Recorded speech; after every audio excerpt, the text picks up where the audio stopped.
I consulted with the 3 police chiefs of the towns in which I represent, and one of them had a concern regarding the storage of the firearms while they're been confiscated.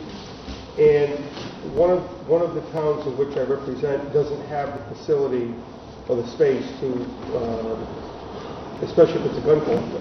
If a person collects guns and say one of them is of value that needs to be stored a certain way, they don't have the ability to do that. So the question would be, where would that person turn in the gun, since this particular town couldn't accommodate that? And second of all, I noticed in the legislation it could be turned into a gun store or gun whatever. dealer. Yes. Are they going to do that for nothing, or how do they get reimbursed for that? Well, I mean, there is no provision. Well, let me back up for a second. Page 11, lines 14 through 17 indicate that the Rhode Island State Police are authorized to develop rules and procedures pertaining to the storage and return of firearms surrendered to the Rhode Island State Police or local police departments. And they may consult with the Rhode Island Police Chiefs Association in developing those rules. So there's input from the police chiefs as to promulgating rules and regulations. The physical issue of storage isn't laid out here, and it probably would be laid out in their rules and regulations. There is a provision that you can bring those over. Okay.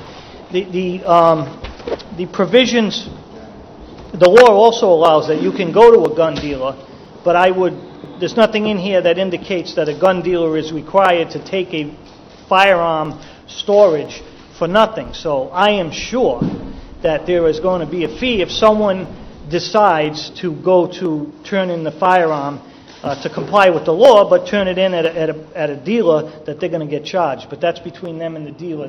This statute only promulgates rules and regulations relative to storage for the state police and the local police.